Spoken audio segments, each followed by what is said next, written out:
وفي الصحيح البخاري عن بجالة بن عبدة قال: كتب عمر بن الخطاب أن يقتلوا كل ساحر وساحرة، قال: فقتلنا 3 سواحر.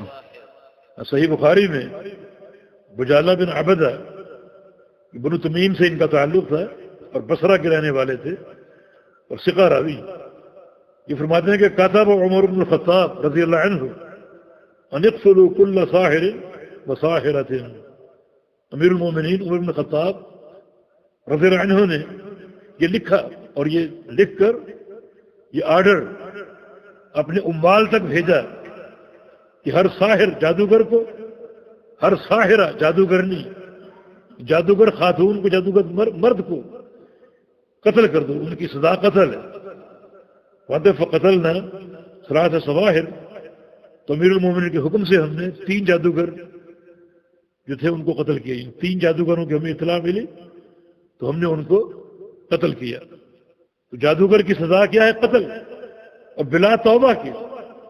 آگے پڑھ لیجیے. وصح عن حفصة رضي الله عنها أنها أمرت بقتل جارية لها سحرتها فقتلت، وكذلك صح عن جندب. قال أحمد عن 3 من أصحاب النبي صلى الله عليه وسلم. یہ حفصہ رضی اللہ عنہ جو جناب عمر بن خطاب کی بیٹی ہیں اور ام المومنین ہیں، ان کی پہلی شادی خنیس بن حذافہ سے ہوئی تھی. جب یہ شہید ہو گئے اور یہ بیوہ ہو گئی تو پھر رسول اللہ صلی اللہ علیہ وسلم نے ان سے نکاح کر لیا. سن 45 ہجری میں ان کا انتقال ہوا. ان سے صحیح سند سے یہ بات ثابت ہے کہ انہا امرت بقتل جاریت، کہ انہوں نے ایک لونڈی کے قتل کرنے کا حکم دیا تھا. جو ان کی لونڈی تھی ساحرہ تھا، جس لونڈی نے ان پر جادو کیا تھا، تو انہوں نے اس کو قتل کرنے کا حکم دیا تھا. یہ بات بھی دلیل ہے کہ جادوگر کی سزا جو ہے وہ قتل ہے. فقتلت، اسے قتل کر دیا گیا. وکذالک صح عن جندب، اور جندب سے بھی صحیح سند سے یہ بات ثابت ہے انہوں نے بھی جادوگر کو قتل کیا. کس جادوگر کو؟ یہ ایک شخص تھا، یعنی تاریخ میں اس کا واقعہ موجود ہے. یہ کچھ کرتب دکھایا کرتا تھا. تو جب ولید وقت کا ایک حاکم اس کی موجودگی میں یہ کرتب دکھا رہا تھا، ایک شخص کو لٹا کر اس نے اس کا سر تن سے جدا کر دیا. یہ تاثر یہ دیا میں نے اس کو مار دیا، قتل کر دیا.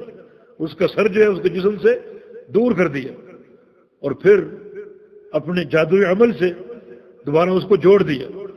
تو لوگوں نے کہا کتنا بڑا ولی ہے اور یہ کتنی بڑی کرامت کا اس نے اظہار کیا. جندب رضی اللہ عنہ وہاں موجود تھے. انہوں نے اس کو موقع پا کر قتل کر دیا کہ تم جادو کرو. یہ عمل جادو ہے، نہ یہ کرامت ہے اور نہ یہ ولایت کی دلیل ہے اور نہ کسی کے ایمان کی سچی توحید کی گواہی. یہ عمل جادو ہے. تو انہوں نے اس کو قتل کر دیا. تو اس سے یہ ثابت ہوا کہ جادوگر کی سزا جو ہے وہ قتل ہے. یہ بات واضح ہوئی کہ ایک حاکم وقت، اس کی مملکت اور رعیت میں اگر کوئی جادوگر ہوں، جادو کا عمل کرنے والے، تو اس پر یہ فرض ہے کہ ان سب کو جمع کر کے، تلاش کر کے ان سب کو قتل کرے. یہ شریعت کا حکم ہے. یہ لوگ اللہ تعالیٰ کے نظام اور اس کے علم غیب میں تدخل کرنے والے اور یہ لوگ شیاطین سے تعلق رکھنے والے، ان سے استمداد کرنے والے، یہ لوگ کسی نرمی کے مستحق نہیں ہیں، بلکہ حاکم وقت کی ذمہ داری ہے کہ ایسے افراد کو قتل کرے اور توبہ بھی نہ لے. اگرچہ اس میں علماء کا اختلاف ہے. بعض کہتے ہیں کہ توبہ طلب کر لی جائے اور بعض کہتے ہیں کہ توبہ طلب نہ کی جائے. یہ تینوں واقعات جو آپ نے پڑھے، ان تینوں میں توبہ طلب نہیں کی گئی، موقع نہیں دیا گیا توبہ کرنے کا، بلکہ ان کو فوراً قتل کیا گیا. کیونکہ ممکن ہے یہ اگر توبہ کرتا ہے تو اس کی توبہ جھوٹ پر مبنی ہو اور پھر آگے چل کے پھر وہ اپنے جادو کے عمل کرے اور لوگوں میں شر پیدا کرے. ایک مشرک انسان سے توبہ لی جائے گی، اس کو موقع دیا جائے گا کہ تم شرک سے توبہ کر لو. اگر کرتا ہے تو پھر اس کو معاف کر دیا جائے گا. تو آپ سوال کریں گے کیا فرق ہے مشرک و جادوگر میں؟ جادوگر سے توبہ کیوں نہیں اور مشرک سے کیوں؟ اس لیے کہ مشرک جو ہے اس سے توبہ لے سکتے ہیں، اس کا شرک اس کی ذات کے ساتھ ہے، مگر جادوگر کا عمل متعدی ہے، اس کا شر لوگوں تک پہنچتا ہے، اللہ کے بندے اس سے متاثر ہوتے ہیں اور وہ لوگوں میں تفریق اور ناراضگیوں کے عمل پیدا کرتے ہیں، رنجشوں کے عمل پیدا کرتے ہیں، ان کے کاروباروں کو نقصان پہنچاتا ہے، لہذا اس پر کوئی اعتبار نہیں کیا جائے گا اور توبہ لیے بغیر اس کو قتل کر دیا جائے گا۔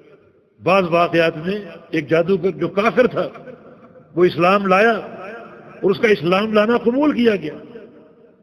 اسی طرح فرعون کے دور کے جادوگر انہوں نے بھی اسلام قبول کر لیا اور ان کا اسلام قبول کر لیا گیا۔ یہ بات دوسری ہے، یہ بات دوسری ہے، یعنی یہ شخص کافر تھے، یہ لوگ کافر تھے، اور کافر جب اسلام قبول کرتا ہے تو اس کے تمام سابقہ گناہ جو ہیں وہ اللہ تعالیٰ معاف کر دیتا ہے۔ یعنی کافر کا معاملہ اور ہے، نبی علیہ السلام کا فرمان ہے الاسلام یہدم ما کان قبلہ، اسلام قبول کرنے سے سابقہ زندگی کے گناہ جو ہیں وہ معاف ہو جاتے ہیں جیسے بھی ہوں۔ لیکن جس جادوگر کو قتل کرنے کا حکم ہے یہ کلمہ گو ہے، یہ مرتد ہو چکا ہے کفر اختیار کر کے، تو توبہ لیے بغیر اس کو قتل کر دیا جائے گا۔ جی۔ وقال المؤلف رحمه الله تعالى في باب بيان شيء من أنواع السحر. قال أحمد حدثنا محمد بن جعفر حدثنا عوف عن حيان بن العلاء حدثنا قطن بن قبيصة عن أبيه أنه سمع النبي صلى الله عليه وسلم قال إن العيافة والطرق والطيرة من الجبت.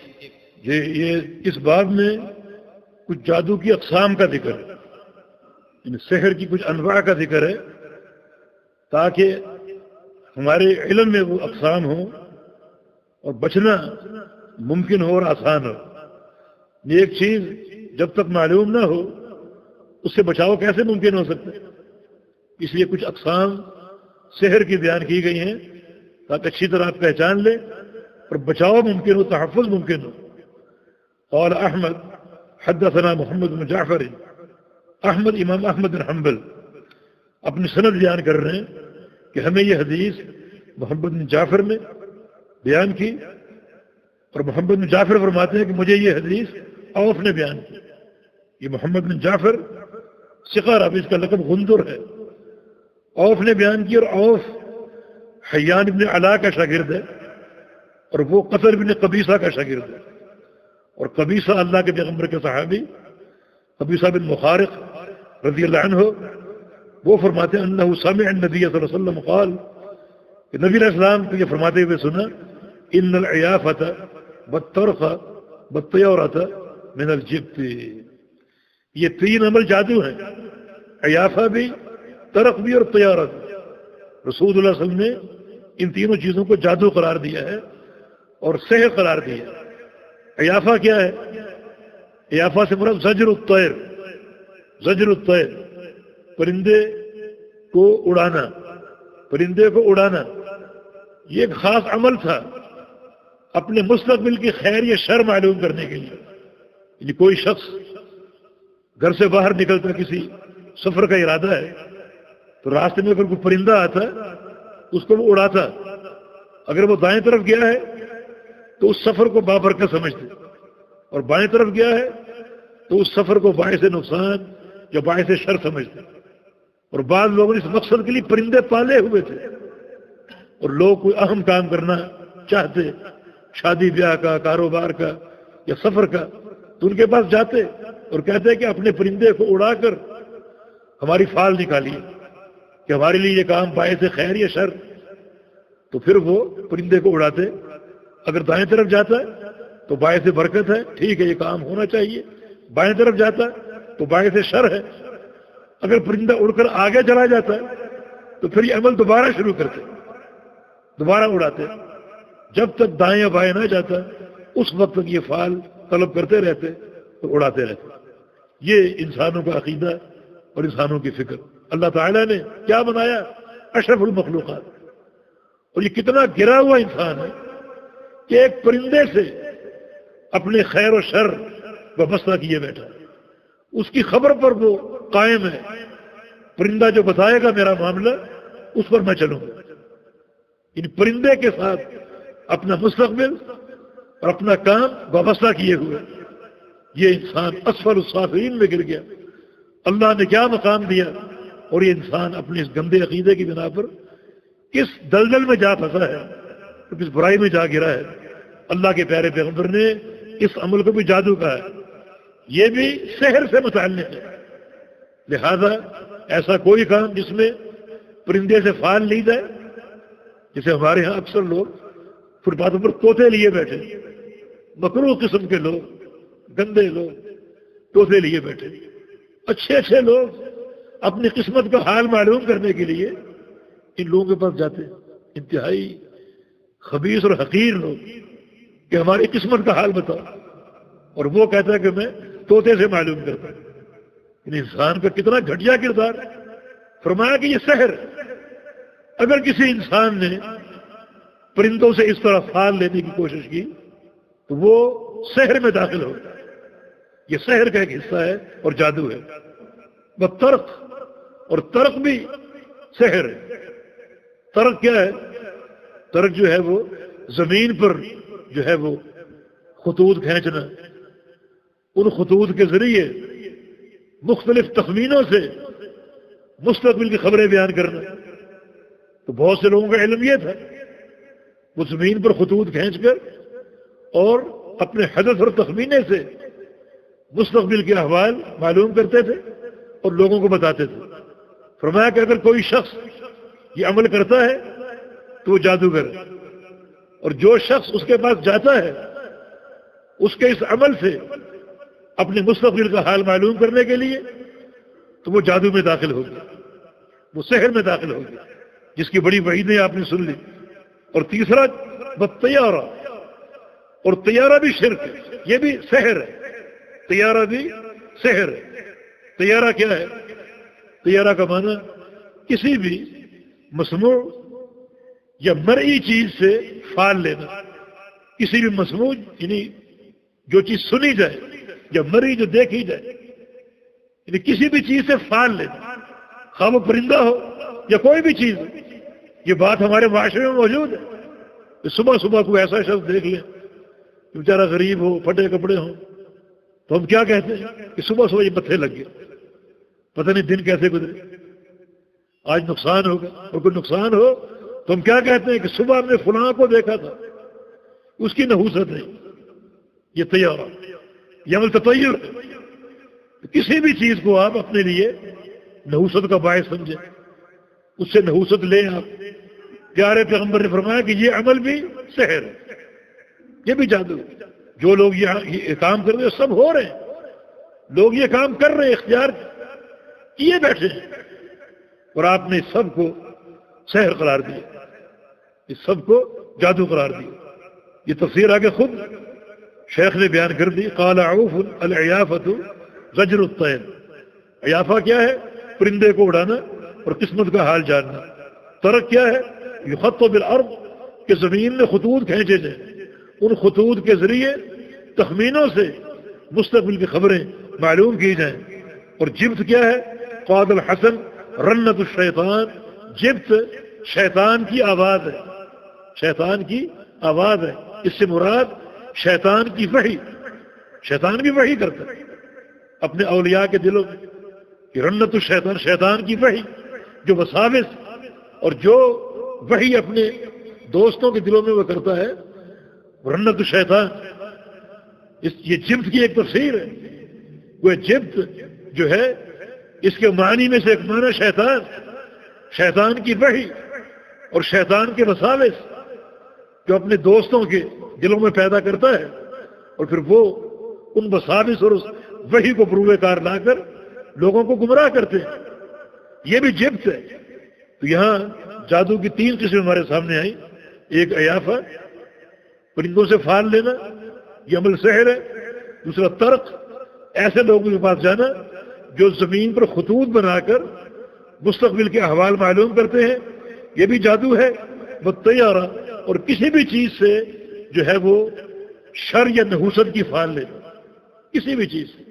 ہمیں یہ بات معلوم ہونی چاہیے کہ خیر و شر کے فیصلے اللہ رب العزت فرماتا ہے، فیصلے وہی کرتا ہے۔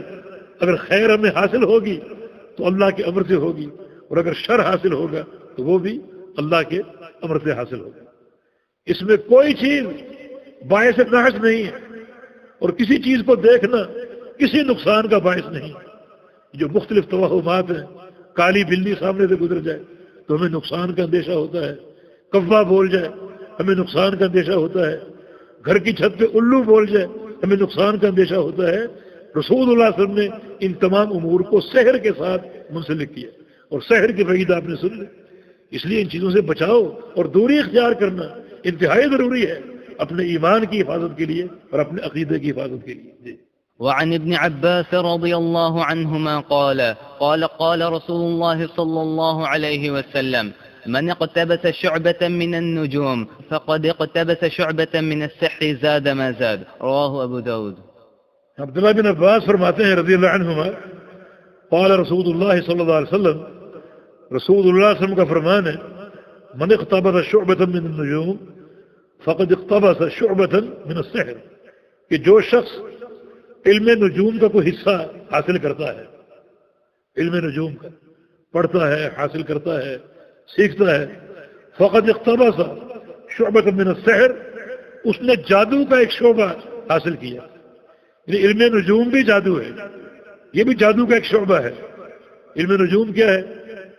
ستاروں کی جو گردش ہے اور ستاروں کی منازل، ان کے طلوع و غروب سے زمین کے احوال پر بحث کرنا، ستاروں کی منازل، ستاروں کی حرکات، ستاروں کی رفتار، ستاروں کا طلوع و غروب، یعنی جو بھی احوال فلکیہ ہیں ان سے آپ زمین کے احوال نکالیں اور بیان کریں کہ فلاں ستارہ جب طلوع ہوگا اس سے زمین میں یہ تبدیلی آئے گی، اور فلاں ستارہ جب فلاں منزل پر پہنچے گا تو زمین پر یہ تبدیلی آئے گی۔ تو ستاروں اور فلک کے احوال سے زمین کے احوال اور زمین کے حوادث پر بات کرنا۔ پھر یہ لوگ طے کرتے ہیں کہ آپ شادی کب کریں، آپ کے لیے فلاں مہینہ بامرکت ہے۔ یہ لوگ طے کرتے ہیں کہ آپ فلاں مہینے میں سفر نہ کریں، یہ چیز آپ کے لیے باعث نقصان ہوگی۔ یہ علم نجوم ہے۔ فرمایا کہ جو لوگ علم نجوم حاصل کرتے ہیں، سیکھتے ہیں، انہوں نے جادو کا ایک شعبہ حاصل کیا۔ مانا علم نجوم بھی جادو کی ایک قسم، اور جادو کا حکم آپ نے سن لیا۔ انتہائی یہ خطرناک قوم، اور کبائر میں یہ گناہ شامل ہے، اور جادو کو کفر تک قرار دیا گیا۔ جی۔ وللنسائي من حديث أبي هريرة: من عقد عقدة ثم نفث فيها فقد سحر، ومن سحر فقد أشرك، ومن تعلق شيئا وكل إليه. سنن النسائی کی حدیث ہے، سنن النسائی کی، اور اس کے راوی جناب ابو ہریرہ رضی اللہ عنہ فرماتے ہیں: من عقد عقدة ثم نفث فيها فقد سحر، جس شخص نے گرہ لگائے کسی کپڑے میں، دھاگے میں، کسی ڈوری میں گرہ لگائی، ثم نفث فيها، پھر اس نے پھونک ماری، فقد سحر، اس نے جادو کیا۔ یعنی جادو کا جو عمل ہے اس کے طریقوں میں ایک طریقہ یہ بھی ہے کہ وہ گرہ لگاتے ہیں مسحور کے بالوں میں، مثال کے طور پر بال حاصل کر لیا، یا کسی دھاگے میں، کسی کپڑے میں، اور اس میں اپنے جو طلاسم اور منتر پڑھ کر اس میں پھونک مارتے ہیں۔ وہ ان کا منتر پڑھنا اور یہ گروہ کا عمل، اور پھونک کے ساتھ ان کے لعاب ذہن کے کچھ قطرات جو خارج ہوتے ہیں، ان کی گندی سانسیں، گندا لعاب اور یہ گندے عملیات، یہ سب چیزیں مل کر اس گرہ میں جادو کا عمل جو ہے وہ پیدا کرتی ہیں۔ فرمایا کہ جو شخص گرہ لگائے، اس میں پھونک مارے، فقط سحر، اس نے جادو کیا۔ یعنی آپ یہ چیز نوٹ کر لیں کہ بعض اوقات آپ سمجھتے ہیں کہ یہ شخص صحیح ہے اور ہمیں یہ دم کر رہا ہے، ہمیں اس سے آرام آئے گا، اور اس کا طریقہ واردات کیا ہے کہ وہ اس قسم کا عمل کر رہا ہے، کپڑے میں، کسی دھاگے میں پھونکے مار رہے، گرہیں لگا رہے، آپ سمجھتے ہیں یہ دم کر رہے، نہیں، یہ جادو ہے، یہ جادوگر۔ دم تو ایک سادہ عمل کا نام، قرآن پڑھنے کا، اللہ تعالیٰ کے اسماء و صفات پڑھنے کا، اور شرعی جو اذکار و اوراد ان کو پڑھنے کا، اور پڑھ کر آپ پھونک مار دیں کسی بھی مریض کو، کسی بھی چیز کو۔ لیکن یہ کیا چیز ہے؟ بعض جادوگر دم کرنے والے دوران دم آپ کا نام پوچھتے ہیں یا آپ کی والدہ کا نام پوچھتے ہیں، در حقیقت یہ علامتیں ہیں جو ان لوگوں کی اپنے شیاطین کے ساتھ طے ہیں۔ بعض جب دم کرتے ہیں تو پانی کی رنگت تبدیل ہو جاتی، یہ سب علامتیں ہیں ان کی آپس میں شیاطین کے ساتھ۔ یہ سب سحر اور جادو ہے، اس سے گریز کریں۔ اور یہ جو ایک عمل ہے گریں لگانے کا اور اس میں پھونک مارنے کا، عام طور پہ جو جادو اس عمل سے ظاہر ہوتا ہے وہ سحر و صرف کہلاتا ہے، یعنی شوہر کو بیوی سے پھیرنا اور شوہر کو بیوی سے متنفر کرنا۔ تو اکثر گھروں میں جو رنجشیں پیدا ہوتی ہیں اور شوہر بیوی میں ملاپ نہیں ہوتا اور رشتہ اور تعلق جو ہے وہ کمزور سے کمزور اور دوریاں بڑھتی جاتی ہیں، تو بعض اوقات یہ جو سحر صرف ہے، یعنی بیوی کو شوہر سے اور شوہر کو بیوی سے پھیرنے کا عمل، یہ جادو انہی گرہوں اور انہی پھونکوں کے ساتھ کیا جاتا ہے۔ فرمایا کہ من سحر فقط اشرک، اور جس شخص نے جادو کیا اس نے شرک کیا، یعنی گریں لگانا اور پھونکنا جادو ہے اور جادو کرنے والا مشرک ہے۔ تو من تعلق شیئا وکل الیہ، اور جو شخص اپنے جسم کے ساتھ اپنے گلے میں بازو میں کوئی چیز لٹکاتا ہے وہ اسی کے سپرد کر دیا جاتا ہے، وہ اسی کے سپرد کر دیا جاتا ہے۔ حالانکہ توحید کیا ہے؟ اللہ تعالیٰ پر توکل، اور وہی ہمارا کارساز ہے۔ لیکن آپ غیر اللہ پر اگر توکل کر بیٹھیں اور اس کے حوالے آپ کر دیے جائیں تو اس کا معنی یہ ہے کہ خیر جو ہے وہ ختم کر دی گئی ہے اور کسی خیر کی کوئی توقع نہیں ہے، کیونکہ یہ توکل علی غیر اللہ ہوگا تو یہ عمل اس لحاظ سے شرک کہلاتا ہے، یعنی تعویذ کرنا یا پہننا اس لحاظ سے شرک کہلاتا ہے کہ جب آپ تعویذ پہنیں گے لٹکائیں گے تو یہ توکل علی تعویذ ہوگا، حالانکہ توحید کیا ہے؟ توکل علی اللہ۔ تو اس کے سپرد کر دیا جانا یہ توحید کے منافی ہے، اس معنی میں اس کو شرک کہا جاتا ہے۔ اور ہم نے یہ بات واضح کی تھی کہ اگر اس کا کم از کم حکم بھی دیکھا جائے تو بدعت ہے، کیونکہ پیغمبر علیہ السلام کے دور میں تعویذ نام کی کوئی چیز نہیں تھی۔ جی۔ وعن ابن مسعود رضي الله عنه أن رسول الله صلى الله عليه وسلم قال: ألا هل أنبئكم ما العض؟ هي النميمة القالة بين الناس. رواه مسلم. ولهما عن ابن عمر رضي الله عنهما أن رسول الله صلى الله عليه وسلم قال: إن من البيان للسحرا. جناب ابن مسعود رضی اللہ عنہ فرماتے ہیں کہ رسول اللہ صلی اللہ علیہ وسلم نے ارشاد فرمایا: الا هل انبئكم ما العض؟ کیا تم کو بتاؤں کہ عض کیا ہے؟ عض یہ عض بھی ہے اور عضت بھی ہے، دونوں وارد ہیں۔ کیا تم جانتے ہو کہ عض کیا ہے، یہ عضت کیا ہے؟ اس کا معنی قطع، یعنی قطع تعلق، تعلق کا کاٹنا یا کٹ جانا، یہ کیا ہے؟ یہ فرمایا کہ النمیمہ القالۃ بین الناس، یہ چغلی ہے، النمیمہ چغلی ہے، القالۃ بین الناس جو لوگوں کے درمیان نقل کی جائے، لوگوں کے درمیان پھیلائی جائے، چغلی۔ فرمایا کہ چغلی در حقیقت عض ہے اور اس سے قطع پیدا ہوتا ہے، یہ لوگوں میں تفریق پیدا ہوتی ہے، رنجشیں پیدا ہوتی ہیں۔ جب آپ چغلی کریں گے کسی کے پاس جائیں اور جا کر کہیں فلاں نے آپ کے بارے میں یہ بات کی، فلاں نے آپ کو گالی دی، تو یقیناً آپ کے دل میں اس کی رنجش پیدا ہوگی اور یہ قطع کا باعث، قطع تعلق کا باعث۔ فرمایا کہ یہ جو چغلی ہے اور یہ لوگ معاشرے میں چغلی کا کردار ادا کرتے ہیں، حقیقت میں بچھو کا کردار ہے، یہ بھی معاشرے کو توڑتے ہیں۔ جس طرح جادو کے عمل سے جادوگر لوگوں میں تفریق پیدا کرتا ہے، میاں بیوی میں جدائی پیدا کرتا ہے، اس طرح یہ عمل بھی، چغلی کا عمل، یہ بھی معاشرے میں تفریق کا ذریعہ بنتا ہے۔ تو جادو کی طرح اس کا نتیجہ بھی وہی ہے جو جادو کا نتیجہ ہے کہ جادو میں عام طور پہ تفریق کا عمل، جدائی کا عمل اور قطع تعلق کا عمل قطع ارحام کا عمل ہوتا ہے، اس طرح چغلی کے نتیجے میں بھی لوگ کٹ جاتے ہیں اور قطع تعلق پیدا کر لیتے ہیں، ناراضگیاں پیدا کر لیتے ہیں۔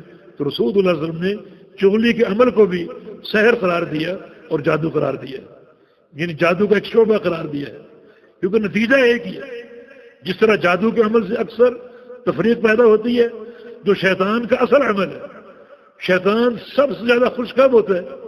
جب کہیں تفریق کا عمل پیدا ہو جائے، گھر میں جدائی ہو جائے، میاں بیوی میں طلاق ہو جائے، لوگوں میں ناراضگی پیدا ہو جائے، یہ سب سے محبوب عمل ہے شیطان کا۔ اور نمیمہ، چغلی، اس کے نتیجے میں بھی رشتے جو ہیں وہ ٹوٹ جاتے ہیں اور قطع ارحام پیدا ہوتا ہے اور قطع تعلق پیدا ہوتا ہے۔ تو دونوں کی تاثیر ایک ہے، نتیجہ ایک ہے، اس لیے پیارے پیغمبر رسول اللہ صلی اللہ علیہ وسلم نے اس عمل یعنی چغلی کو بھی سحر قرار دیا ہے، کیونکہ دونوں کا انجام ایک ہے۔ لہذا سحر کا عمل انتہائی مذموم ہے۔ نبی علیہ السلام کی ایک حدیث ہے کہ چغلی کا عمل انتہائی مذموم ہے۔ نبی علیہ السلام کی ایک حدیث ہے کہ لا يدخل جنت قطات، چغل خور انسان جنت میں داخل ہو ہی نہیں سکتا۔ اور ایک اور حدیث صحیح بخاری میں نبی علیہ السلام دو قبروں کے پاس سے گزرے، دو قبروں کے پاس سے، فرمایا کہ انہما لیعذبان، ان دونوں قبروں میں عذاب ہو رہا ہے، ان دونوں قبروں میں عذاب ہو رہا ہے۔ اور فرمایا کہ وما یعذبان فی کبیر، اور ان کے عذاب کا سبب کوئی بڑا گناہ نہیں ہے، گناہ کبیرہ ہی ہے، لیکن ان گناہوں سے بچنا آسان تھا، وہ مشکل گناہ نہیں تھے، ان کو چھوڑا جا سکتا تھا، بچا جا سکتا تھا۔ کیا گناہ تھے؟ فرمایا کہ اما احدہما فکان یمشی بالنمیمہ، ان میں سے ایک شخص چغل خور، معاشرے میں یہ چغلی کا کام کرتا تھا اور یوں معاشرے میں تفریق اور جدائیاں پیدا کرتا اور ناراضگیاں پیدا کرتا۔ اللہ تعالیٰ نے قبر میں پکڑ دیا عذاب قبر کے لیے۔ اور دوسرا فرمایا کہ اما الآخر فکان لا یستنزہ من البول، دوسرا شخص استنجے میں احتیاط نہیں کرتا، کپڑے ناپاک رہیں، جسم ناپاک رہے، اسے پرواہ نہ ہوتی، استنجا میں احتیاط نہیں کرتا۔ نبی علیہ السلام کہتے تھے اتقوا البول فإن اکثر عذاب القبر منہ، کہ پیشاب سے بچو، استنجا میں احتیاط کرو، کیونکہ زیادہ تر قبر کا عذاب استنجا میں بد احتیاطی کی بنا پر ہوتا ہے۔ اس لیے شدید وعید ہے چغلی کی، تو چونکہ چغلی کا نتیجہ سحر جیسا ہے، اس لیے رسول اللہ صلی اللہ علیہ وسلم نے چغلی کو بھی سحر کا شعبہ قرار دیا ہے اور جادو قرار دی۔ اور صحیح بخاری مسلم میں جناب عبداللہ بن عمر کی روایت ہے، رسول اللہ صلی اللہ علیہ وسلم نے ارشاد فرمایا کہ ان من البیان لسحرا، کچھ بیان بھی جادو ہوتے ہیں، کچھ بیان بھی جادو ہوتے ہیں۔ بیان کیا ہے؟ یعنی لوگوں کا بولنا، گفتگو کرنا، تقریر یا وعظ کرنا۔ فرمایا کہ اس بیان میں بھی جادو کی تاثیر ہوتی ہے، اس کو ہم کیا کہیں گے؟ اس بیان کی یہ تعریف ہے یا مذمت ہے؟ یہ نتیجے پر ہے۔ اگر ایک شخص کا بیان اخلاص کے ساتھ ہے اور اللہ کی توحید پیش کر رہے اور اس کی بات لوگوں کے دلوں میں اترتی ہے اور بڑی واضح ہوتی ہے، اس کی یہ فصاحت لوگوں کے لیے مفید ہے، یہ اس معنی میں اس کے بیان کا جادو یہ مدح ہے۔ اس معنی میں اگر اچھی بات کر رہے، کتاب و سنت کی بات کر رہے، اخلاص کے ساتھ کر رہے، تو اس معنی میں اس کا بیان، اس کے بیان کا جادو ہونا یہ باعث تعریف ہے۔ لیکن اگر ایک شخص کا بیان چاہے کتنا فصیح و بلیغ ہو مگر وہ گمراہی پر قائم، شرک کی دعوت دے رہا، الحاد اور بدعت کی دعوت دے رہا اور بڑا چرب اللسان ہے، لچھے دار باتیں کرتا ہے، اور اس کی یہ دعوت شرک کی، بدعت کی اور گناہوں کی اور معصیتوں کی لوگوں کے دلوں میں گھر کر جاتی ہے اور لوگ اس کو قبول کرتے ہیں، تو اس کے بیان میں جادو کی تاثیر ہے، اور یہ تاثیر معرض مذمت میں ہے، معرض مذمت میں ہے۔ تو رسول اللہ صلی اللہ علیہ وسلم کا فرمانا کہ بعض بیان جادو ہوتے ہیں، یہ مذمت بھی ہو سکتی ہے اور تعریف بھی ہو سکتی ہے۔ بیان اگر اچھا ہو، کتاب و سنت پر مبنی ہو، اخلاص کے ساتھ دعوت ہو اور سننے والوں کے دلوں میں وہ بات اتر جائے، اس کی زبان کی فصاحت لوگوں کو متاثر کرے، تو یقیناً یہ نتیجہ اچھا ہے۔ اور یہ بیان اور یہ سحر، یہ بیان اور بیان کا سحر ہونا اس کے لیے قابل تعریف ہوگا۔ لیکن جس شخص کا بیان ناحق پر ہو، باطل الحاد پر ہو، اور اس کی چرب اللسانی جو ہے وہ لوگوں کے دلوں میں گھر کر جائے اور اثر انداز ہو جائے